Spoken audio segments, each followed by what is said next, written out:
Last week we started this series. It was kind of funny because I promised you that I don't plan these things, but last night I was hanging out with some friends, and we were sitting on the back porch of our house. We moved a couple weeks ago, and last night was the first night we got to enjoy our porch because we've been moving, and then it's been raining, which I am so tired of the rain. And so we finally, last night, we got out on our porch, and it was cool. So we grilled burgers, which, oh, by the way, the ushers are going to take the offering. Thanks, Tim, for just taking the lead on that. Awesome. That's good. Tim's like, he will forget me. But only if with offering. I won't forget you in life. I'll always remember you. It's like a Celine Dion song right now. I'm going to start singing. I don't know. So we're grilling burgers last night, and like grilling burgers is like the hallmark of summer, like, right? That's when summer begins, is you grill burgers. And so we grill some burgers, and we're sitting on our porch, and our new porch, it has this view of the mountains, and like Mount Spokane on kind of my left, and kind of Tower Mountain and stuff out the other direction. And I was being a really bad listener, because for the first time I'm sitting out here, and I was like, this is so amazing. Like, I'm taking this view all in.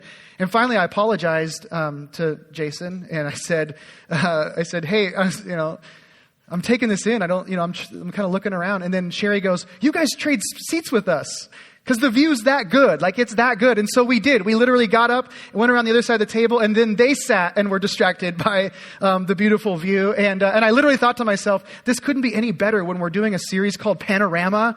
And like, we're sitting here in this amazing view and taking it in. And it was kind of a funny thing.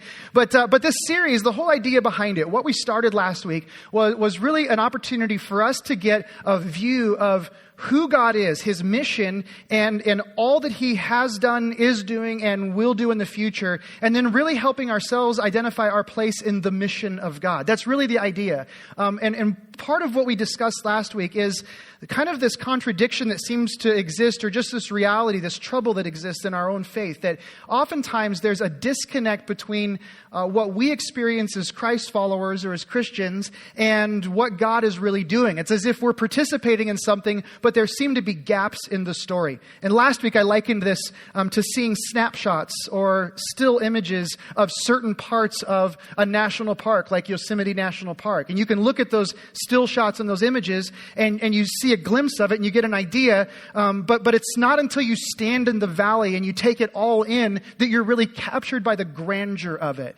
Our hope in this series is that we find ourselves being captured by the grandeur of God's mission. That rather than seeing just very limited portions of it, we find ourselves really seeing the broad spectrum of who God is and what He's doing in the world, so that our faith begins to make more sense. We can contextualize what we believe. We understand how we participate, what this whole thing means to us. That's the idea behind this series.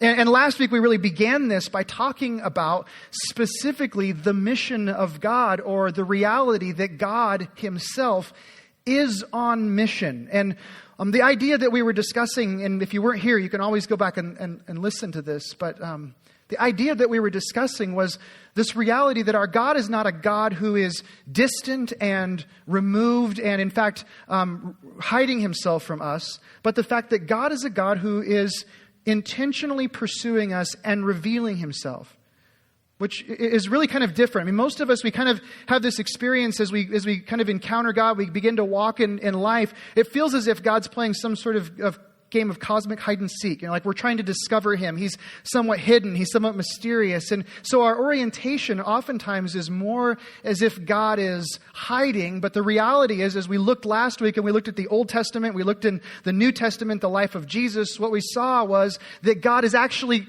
coming to us. He is a God on mission, a God who comes to us to reveal Himself to us. And what we also saw last week was something really interesting. And if you've been around Summit, you've probably heard this before. But we unpacked this concept, the reality that not only is God coming to us, but God comes with a specific purpose. God comes on mission, but He comes with a mission. He comes with something that He's trying to accomplish. And we unpacked this Hebrew word, shalom. And where we're talking about this reality that what God hopes for humanity, He's hoped it from the early days. When we read the Old Testament, and we read stories in Jeremiah like we did last week, we see it in the life of Jesus. We see Jesus expanding upon this. What God has hoped for is this idea of shalom. And shalom is literally It is human flourishing on every level. Shalom is this idea that the world is operating the way that it was intended to operate. Shalom is us flourishing as individuals. It means that we are the kind of people that intellectually and emotionally, spiritually, we're whole people. We're functioning in wholeness. We've been healed, that we're more whole as life goes on than we were previously. It's this idea that relationally, as we connect with other people, that our relationships are characterized by the kind of love and concern and compassion, connectedness that we were intended to have with other human beings. Flourishing, shalom, means that injustice is being eradicated in our world. That people being oppressed by other people is something that's being less and less, that people engaging in crimes against one another is being removed, that economics are moving towards generosity and people being treated fairly, that all of these injustices that are being, that's the idea of shalom. God looks at humanity. He looks at the world. He looks at the earth and he says, it should be like this. So God has a mission. He comes to us with the hope of radically reshaping everything that we're experiencing. Now, there's a way to understand this that I think is really important. In fact, I think this helps us understand the Bible. When we're reading the Bible and we're studying the Bible, there's a concept, there's a principle that allows us to see in context the stories and what's going on. But really, when you look at the history of humanity and you look at history as it's presented in the biblical text, it really comes in 4 chapters or 4 movements that we see God working in. And if you're taking notes, these are 4 things you might want to jot down or write down. But these movements are defined ultimately by the word creation, the word fall, the word redemption, and the word renewal. These are the 4 movements that really define the history of the world. These are the 4 chapters of what's been happening in human history that we really begin, and this is fascinating. I think this is something sometimes it's like a side note we have to think about, but the story of the Bible actually starts with things in a really, really good place. Like the story actually starts with the way things used to be, and things used to be really, really good. And then the story moves to the idea of the fall, and we are presented with the explanation for why we live in a broken world today. And so the Bible tells us this is why there's injustice. This is why there's human suffering. This is why we have relational and emotional issues that go on with us. This is why there's spiritual deadness. The Bible explains that and says there's this thing called the fall, and that really describes the way things are. That describes the brokenness that we experience, the things that we live with, and go, why does the world have to be that way? But as you continue to read the story, the 4th chapter, 4th movement of this story of God and us is defined by the idea of redemption. And redemption is how this thing turns around. It ultimately is God showing us this is how the whole thing moves in another direction. And ultimately towards this 4th word, which is renewal or restoration. This idea of how things could be, how things ultimately will be. And that idea, that renewal, is where that concept of shalom comes in. God says, this is what I want the world to look like. I want the world to be set right. I want human beings to be put back in this place. That's what I desire for you. That's what I want. Doesn't seem like that big of a task, does it? That was a joke. It's massive, isn't it? And this is one of those things that even if you were to individualize this and you just said, okay, what if this was your story? I mean, let's just assume for a second that for a split second in your mother's womb, you were good.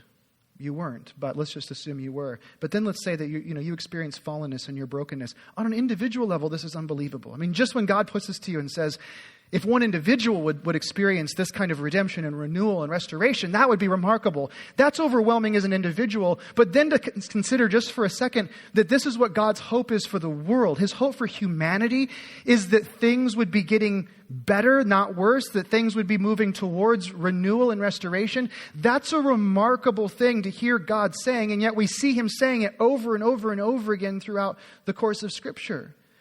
when we see how large that is, that should demand in us some questioning, right? It should bring us to a place where we start wondering, well, God, if this is what your objective is, then how are you going to do that? I mean, this is a massive undertaking. How in the world do you intend on accomplishing that? Like, what is your methodology? How? What's your strategy? What are you doing? There's an answer to that question. I think we have to ask that question, but we also have to know there's an answer to it. And the answer is the gospel. The reality of Shalom coming to earth, the reality of the renewal of all things, it's made real in this one idea, this one thing called the gospel. I'm going to run through a few scriptures with you, and you may not have time to flip through your Bible because I'm going to move quickly, but you might want to write these references down. And this may challenge just some of the thinking that you've had around the gospel. I know some of you, you're just getting past, like, isn't gospel like Aretha Franklin? And no, we're talking about the gospel of Jesus, so just one step away from that. That was a joke too. But I want you to look at these with me. Matthew chapter 4 is the first one. This is speaking about Jesus. Listen to what this says. It says in Matthew 4, verse 23, it says that he went throughout all Galilee, teaching in their synagogues and proclaiming the gospel of the kingdom and healing every disease and every affliction among the people. So we looked at this a little bit last week. We saw that the ministry of Jesus really reflected the mission and the heart of God towards humanity. And here we have Jesus doing this, and the proclamation, what Jesus is proclaiming as he brings about healing and is dealing with the affliction and the oppression of the people around him, is this thing called the gospel. It's this reality of the gospel. That's what Jesus is proclaiming. He's proclaiming something that exists. The gospel is something. It is something. He's proclaiming the gospel of the kingdom, the good news of the kingdom. Later on in Mark chapter 16, Jesus is commissioning his disciples. This is really interesting. When you listen to what Jesus is really saying here, and not just so those of you that have been in church world for a while, we have this tendency to just read this stuff. But when you hear what Jesus is really saying, this is very fascinating. Jesus said to them, "Go into all the world and proclaim the gospel to the whole creation." To the whole creation. Proclaim the gospel. I want you to take this message, this reality of the gospel, and I want you to engage the entire world, all of creation. There is this multi-dimensional dynamic to how Jesus presents this. He's saying, I want the gospel to be presented in all kinds of ways, in every dimension, in all sorts of dynamics. The gospel's to be presented to the whole world, to all of creation. That's the challenge that he gives his disciples. He says, that's your responsibility. Acts chapter 8, the book of Acts, for those of you that maybe aren't as familiar with the different stories of the Bible and the different chapters and books, the book of Acts is really the story of the first church. So the New Testament starts with the four Gospels as you open your kind of English Bible and you read, and then it works into the book of Acts. The book of Acts is the story of the first church as it was formed and first churches that were formed after the resurrection of Jesus. And in Acts chapter 8, listen to what this says about the disciples and the apostles. Acts chapter 8, verse 25 says, "Now when they had testified and spoken the word of the Lord, they returned to Jerusalem, preaching the gospel to many villages of the Samaritans." I don't know if you're seeing a theme developing here, but there's this word in all caps, the gospel, that just keeps coming up. Acts chapter 16, verse 10 says, this is the story of the Macedonian vision, and we're going to look at this later on in this series. But it says that when Paul had seen the vision, immediately we sought to go into Macedonia, into a place called Asia Minor. And he says, concluding that God had called us to preach the gospel to them. That when God was calling these individuals to a new region or a new place, when God was introducing himself to a new group of people, it was just assumed that God was calling them to preach, to proclaim the gospel. The gospel is what's always the common thread here. Paul, before the Ephesian elders, later on in the book of Acts, chapter 20, says this. He says, "I do not account my life of any value, nor as precious to myself, if only I may finish my course and the ministry that I've received from the Lord Jesus, to testify to the gospel of the grace of God." Here Paul's talking about the gospel, and he says, the gospel is something that is so large and so all-encompassing that literally I have given my life to it. And my life makes no sense. My life has no meaning outside of the proclamation, the implementation, the expansion of the gospel of the kingdom of God. And so he's presenting and saying the gospel is all-encompassing for an individual's life. It's that big of a deal. Romans chapter 1, verse 16. I love this verse. It says, I'm not ashamed of the gospel, for it is the power of God for salvation to everyone who believes, to the Jew first and also to the Greek. The gospel literally is, and if you catch this, pay attention to this, the gospel is the power of God for salvation. The idea is salvation being this restoration of all things, the renewal of all things, the renewal of an individual's life, the renewal of our, literally Paul is writing the Roman church and he begins by saying the gospel is the power of God. That is what transforms. That's the power. And we'll see that a little bit more later. Galatians chapter 3, verse 8. I love this one. It says the scripture, foreseeing that God would justify the Gentiles by faith, the scriptures preached the gospel beforehand to Abraham, saying, in you shall all of the nations be blessed. Here what we're seeing is that the gospel pre-existed the life and ministry of Jesus on earth. We have the gospel being proclaimed to Abraham in the phrase, you will be a blessing to all the nations. Literally, the gospel is this idea of all nations being blessed through the people of God. It's renewal. That's the picture that's being painted here.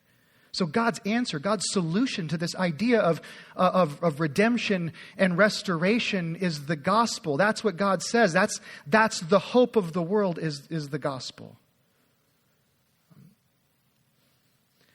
Years ago, my brother decided to take me fishing for my birthday. And my brother, I said this morning, my brother will never listen to these podcasts or watch online, so I'm pretty safe unless one of you rat me out. And he'll be here in a few weeks and you'll figure this out. My brother's a couple clicks off of center.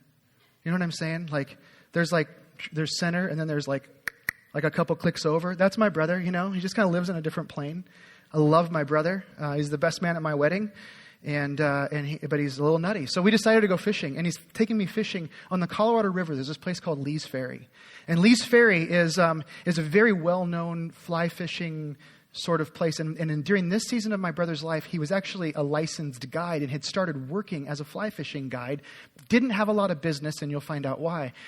So my brother picks me up, and we're going to this place. Now, when we show up there, I'm noticing that we are very different from all of the other people that are going fishing in this place. Like everybody else that's going fishing here, they have these jet boats with dual over, quasi, whatever, double barrel, jet motor, reverators, there's smoke and gas and people just flying up the river, and these boats are just streaking away, these guys are launching, and it's like combat. These guys are going in for war. We show up and my brother has a 12-foot, 1960s aluminum boat, the kind you put oars on, except he has a 25 horsepower motor on the back of it, right?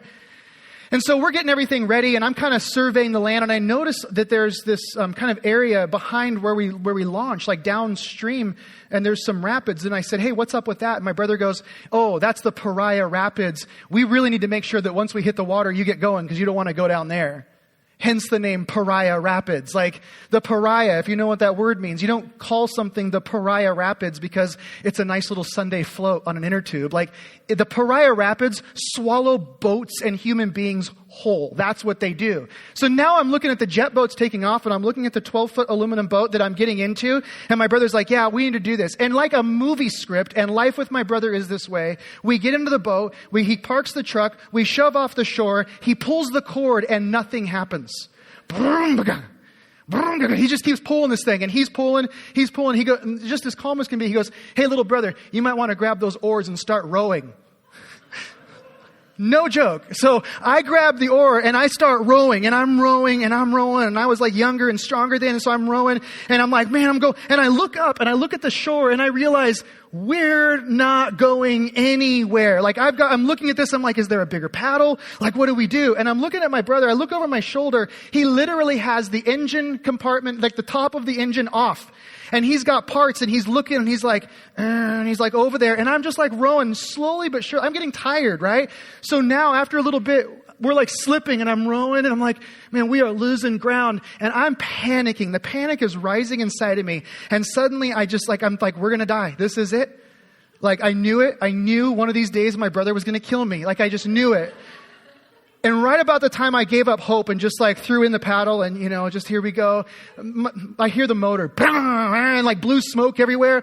And I got to tell you, like he just amps this thing up and we're barely moving. Like, side note is longest day ever trying to go up a river in my brother's 12-foot boat with jet boats flying past us. It's like we spent half the day just, we're not moving. He goes to the side to find slower water, but we barely, near-death experience. Like, I'll never forget that. And I tell you that story, and here's why I'm telling you the story. Because I think that sometimes when we look at the grandeur of God's mission and we think about the scope of what he wants to do in the renewal of all things, and we ask the question, how are you going to do it? And somebody like me stands up front and says, the gospel, I think there's this tendency for us to feel like somebody just handed us an oar when we need a jet boat.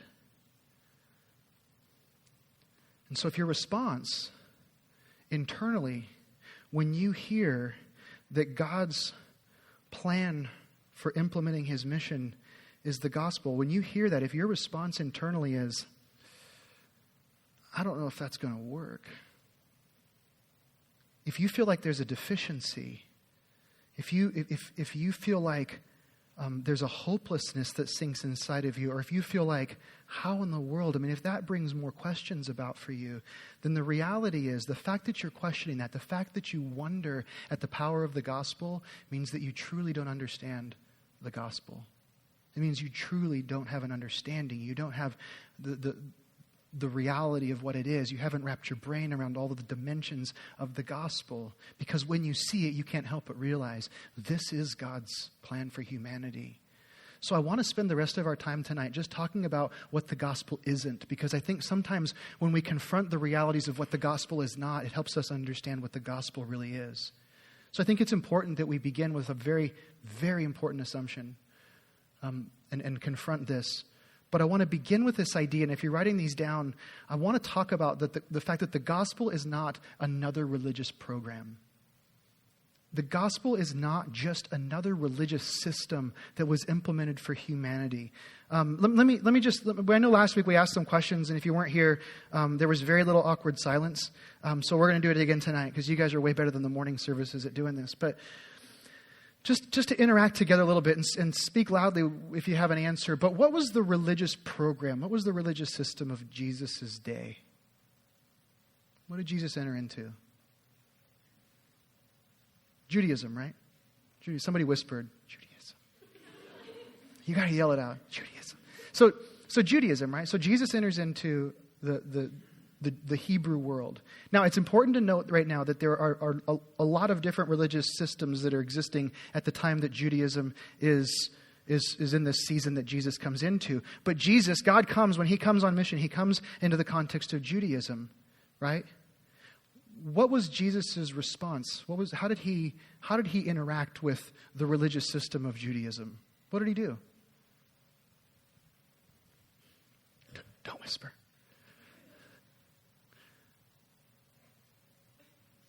How did Jesus respond to the religious system of his day? I want you to think about it and just wrestle with it.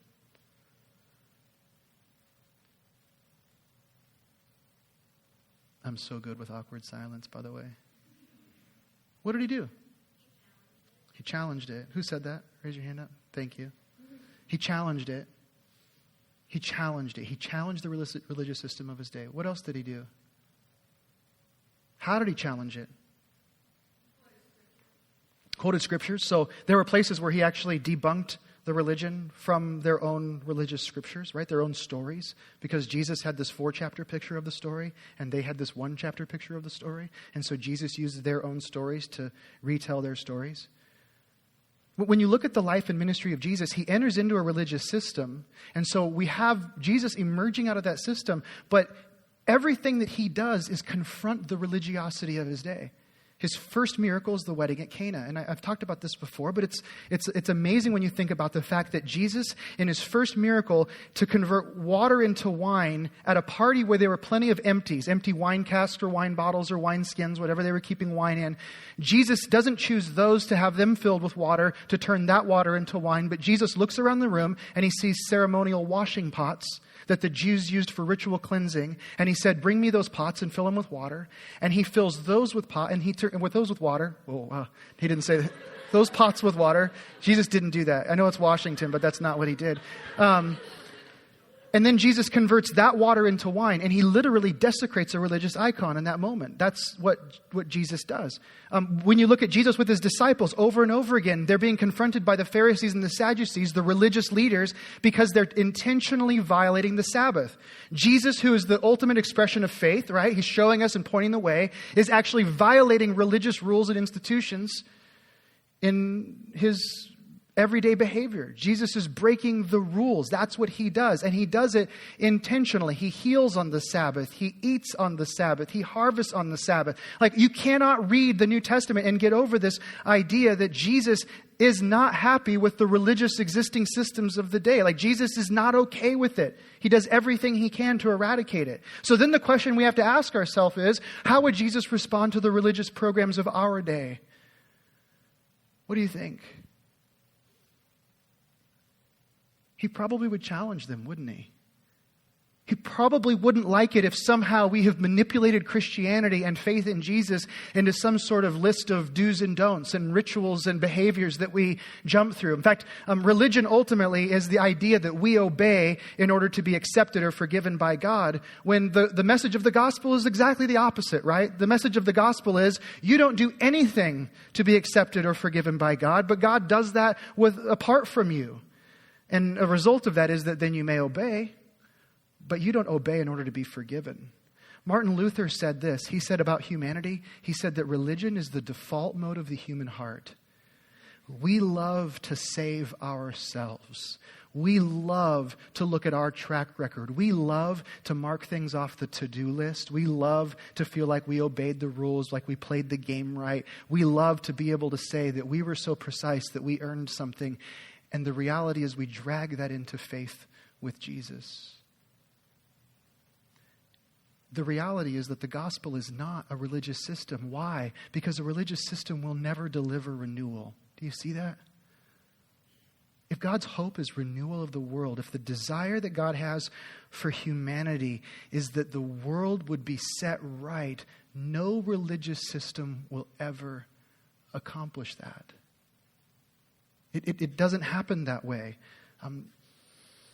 What's fascinating, I was Nick and I, one day we were having lunch at a restaurant, and a friend of ours who we hung out outside of that restaurant, but he also happens to work at this place.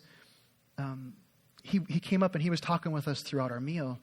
And then at one point, and I got to tell you this, that this friend of ours has said to us, you know what, guys, I don't really believe that God exists. I mean, I don't know. He said, I'm somewhere between atheist and agnostic, because I guess there's a range. And you can be someplace in there, right? And so he said, I'm someplace in that range. I don't quite know where I stand with the whole thing. But so we kind of know this. And he's a good friend. And we obviously just live life alongside of him. We're eating lunch, and Nick gets up and he walks to go to the restroom as we're kind of wrapping up. And this friend of ours walks over and he leans up on the table. And he looks at me and he goes, so what do you guys really believe? Like, what's this whole thing all about? Like, really? And I realize in this moment, I have 30 seconds, right? Like, he's about to go back to work. And after knowing him all of this time, he's actually asking. There was a part of me that's looking at Nick as he walks away and is going to the bathroom like, don't leave me here, But I just looked at my friend and I said, here it is. And I thought, I've got 30 seconds. And I said, what we believe is that Jesus didn't come to establish another world religion or another religious system, but that Jesus came to eradicate religion so that we could actually discover a very genuine relationship with God. And that through that relationship with God, we could participate in the renewal of all things, that we could be a part of God's plan to restore humanity in the world that we live in. My buddy looked at me and he goes, cool, I'm down with that. Pound it. And turns and walks away. And I realized 30 seconds and I had to say it. And yet, you know what I realized in that moment? Something resonated with him. Something resonated with him. Because somewhere inside of his atheistic, agnostic mind, there was something that told him that Jesus didn't establish a world religion. It didn't make sense to him. He studied enough to know. He knew there had to be another explanation. He's a very smart guy. He knew that there had to be something that mattered more for life than just us living more comfortable lives. He knew there had to be more. And so in that moment, it just resonated. He got it in that moment. Jesus didn't establish another world religion. He's doing something radically different. Kind of leads into the second thing I want to talk about, and it's the fact that the gospel is not just simply a theological statement that we believe, and this really ties to the first one, and it'll tie to the third one as you see it. But the gospel is not just a statement that we believe; it's not some sort of theological idea or belief that we hold to. Like, here are the things that we actually say. This is what we believe, and this is the truth that we hold to, and it's like some sort of anchor statement that we grab onto. That is not at all what the gospel is intended to be. Now, there are things we believe to be true about the gospel, but that's not what the gospel is. Think about this with Jesus. When Jesus approaches people and he's hanging out with them, what does he desire for them? Like when you think about the interactions that he had with human beings, what was he doing? What was he looking for? What was he hoping for inside of them? Relationship. Okay, yeah, absolutely. Relationship. So reconnecting people spiritually with God, right? What else is Jesus hoping for in people? Restoration. Yeah. Somebody said something over here. Peace, that there's wholeness that comes back to a person, right? Someone over here said something, what was it? No? You guys are all chickens. Healing, right? Transformation, change, restoration, peace. Jesus, on an individual level with people, his desire is that there would be something that takes place inside of you, that you would experience a transformation, that you would become more whole, that you would be healed, right? Let me ask you this question. When you want to change, is it easier to change option A when somebody tells you change and you decide, well, I'm just going to do this because I was told to? Or is it easier to change from the inside out when there's something internally that motivates you? That's option B. A or B, which one is it? B, right? Like change is easier when there's something inside out. And so we understand this. So Jesus' desire is change, transformation. And yet what we understand to be the most impactful in terms of change is not something we're told to do, but something that we experience internally. Let me ask you this question. How many of you have been involved in a romantic relationship? Raise your hand up. Okay. Some of you are like, yeah, I guess. If you've been involved in some sort of romantic relationship, this one will make sense to you as well. I want you to think about this. Is it easier to choose to love somebody because you're supposed to love them? Or is it easier to love somebody because they've acted towards you in a way that expressed love and made you realize they loved you? So option A is you make the decision to love because you're supposed to. And option B is somebody loves you and expresses love to you in a way that you understand it deeply and it motivates you. Which one's option B, right? Option B. Somebody does something. There's this amazing thing that happens when somebody acts towards you in love. When somebody does something and you get that sense of like, oh, like you really love me. You know, like there's this moment of, wow, that was a girl that says that, by the way, not a guys. Guys are like, cool.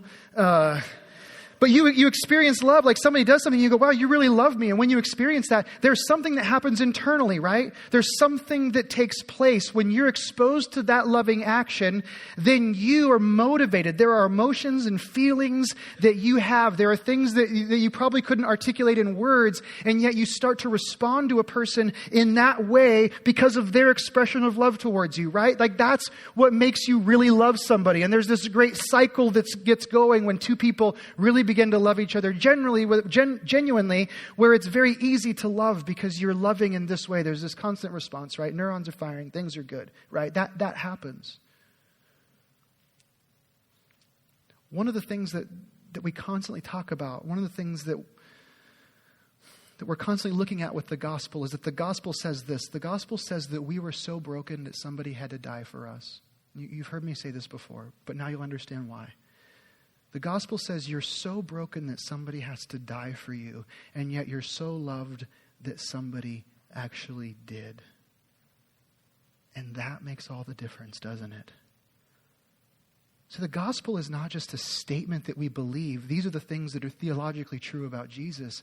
The gospel is the power of God. That's what Paul said. The gospel is the power of God. The gospel is what transforms us. The gospel itself is a dynamic. And when we are exposed to the reality of what Jesus has done for us in spite of our sin, there is something that stirs up inside of us, isn't there?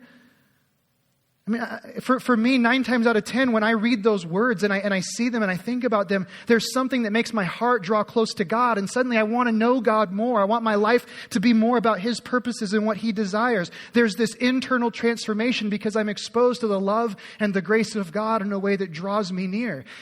For some of you, even tonight, as you took the communion cup and the bread and you held it in your hand, there's something emotive that takes place, right? As you hold those things in your hand, what you're holding is the power of the gospel. And you're recognizing, you're saying, Jesus did this for me. And when you see what Jesus did for you, there's suddenly this thing that happens inside of you and you draw near to Him. So the gospel isn't a statement that we believe. The gospel literally is the power of God. And the more we expose ourselves to the reality of the gospel, the more we understand the depths of God's love for us, the greater we draw near to Him, the more our life is drawn near to His purposes. On a kind of a side note, as far as church world is concerned, I'll just say this. When churches really focus on a statement of belief about the gospel, those churches typically, their preaching and their programs and the things they do wind up being really just self-help with a Jesus twist. But when a church is gospel-centered, it means that we constantly come back to a place of exposing ourselves to the gospel, knowing that change isn't going to come because of a list of do's and don'ts, but transformation will happen as we're exposed to the reality of God's grace and His love. So it's not a statement. It's a dynamic. It's something that we live in. It transforms us, which really leads us even more so to make this last one really clear. The gospel is not fire insurance. It isn't fire insurance. And some of you know what I'm talking about when I say that. When I was a kid, I went to church, and some of you've heard me talk about this before, but when I went to church as a kid, the gospel was presented to me in this way. I remember sitting down, I was like 8 or 9 years old, and I was given a little booklet that said good news on the front of it, because the word gospel, evangelion, is translated good news in English, and so this was the presentation of God's good news. And here's what it was. By the way, I drew these on my iPad, and you'll be impressed with my art. 2 upside down L's. And they make 2 cliffs. This is the first page. Those are 2 cliffs. I know they don't look like it, but they are. The one on the left, if you'll notice, you turn the page in this little booklet, and there was this little drawing, this little person, and that person was me or you. It was yours truly, right? It was you. And the cliff was really representing the end of your life. And as you turn the page in this booklet, on the other side of the cliff was this glowing orb, and it was God, like something out of a Star Trek movie, just like glowing over there, right? And so there was you at the end of your life, and there was God on the other side. And then when you turn the page again, there was this other little problem presented. There were flames, the flames of hell. And this was written down, like here's you at the end of your life, and there's God, and here's hell. And if you're not careful, you're going to fall in this pit and go to hell. And when you're 9 years old, this is what you think, and you're a boy. You think, not if I get a running start. I can jump, right? Like, I remember sitting there, and the Sunday school teacher's like, not when you're weighed down by your sins, you're not, right? Because God's a loving God, right? So you're kind of left with this problem. Here's the reality, right? This is life, So you turn the page again, and when you turn the page again, you see this cross descending out of heaven, and then that cross settles in to this next spot. And now you can, you don't have to go to hell. There's actually some place to go. Again, when you're 9 years old and you see this, you realize, well, if I'm weighed down so much with my sins that I can't jump, how in the world am I going to get over this wall that you just put up between me and God? Like grappling hook, like was there a door in the cross? Like is there something like, how do I get through this? And this is the idea. This is the idea that was presented. And this is the idea for a lot of people in America today. This is how the gospel of Jesus was presented to us. And that's that eventually you're going to come to the end of your life. And you're going to have one of two places to go. One of them is to fall into this pit of hell. The other one is to experience God when you die. You go to God when you die. That's when you experience God, is when you're dead. That's the emphasis. The reality of the story of the cross and the message of the gospel is not fire insurance. It actually is illustrated in this illustration, but drawn a different way. And it looks like this. The story of the cross coming down is God coming to us. This is God coming to humanity. And it's not at the end of our life. It's right in the middle of our life.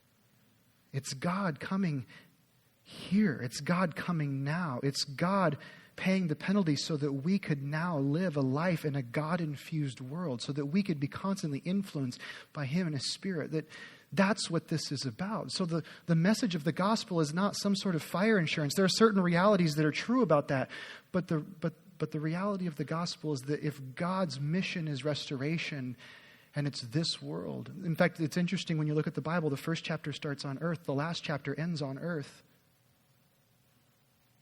The story of the Bible and the story of humanity starts and ends on earth. And yet for many of us, our focus is in this other sort of place. God comes to us. And here's what happens. This is what this does. This actually elevates you. This actually makes you way more important than you think you are. Now, in our American culture, we typically think of the gospel, and a lot of us have this idea that coming to Jesus actually smooths the rough edges of life. Like we come to Jesus and now we should have a little bit easier life, a few less hiccups, and maybe a nicer barbecue grill. I don't know. Like we kind of come to Jesus and think Jesus should produce a nicer, easier life for me. And so there is that type of thinking. But the reality is that when you understand this illustration and you see what God is doing and coming to us, it actually elevates you, and God thinks way more highly of you than that. God actually believes in you way, way more than just to eliminate some rough circumstances and help you get through some rough spots in life. The reality when you see this is that what it means is that the mission of God is so important and so valuable that He entrusts it to you. It means that God is actually looking at you and your life. You, and you. He's looking at all of us and He's saying, you matter. Like you matter way more than you think. And the relationships that you have and the situations that you find yourself in, the jobs that you work, no matter how much you hate the place you work or the classrooms that you find yourself sitting in, the way that you handle your own brokenness and the parts of your story that need to be healed, the family that you're embedded in, all of these things that you're a part of, the good, the bad, God says, listen, those things are so important because I can use those things. I can use your life to bring about redemption and restoration and renewal to the world that's around us. The gospel is way bigger than we ever imagined. The only reason we don't see more renewal is that we forget that God actually wants it to be through us. He comes to us. He comes to you. And so the question when we begin to see this, and the question I need to leave you with tonight is this. Is that the gospel that you accepted? Is that the gospel that you have accepted? Is that the gospel that you believe? That's a challenge, isn't it? Is this a gospel of a statement that we believe? Is it a gospel of fire insurance? Is it a gospel of religiosity? Or do you truly believe in this gospel of redemption and restoration? That's one of those that we can't resolve right now, isn't it? I want to challenge you to think about that this week. Are you living out the redemptive renewal purposes of God in your life?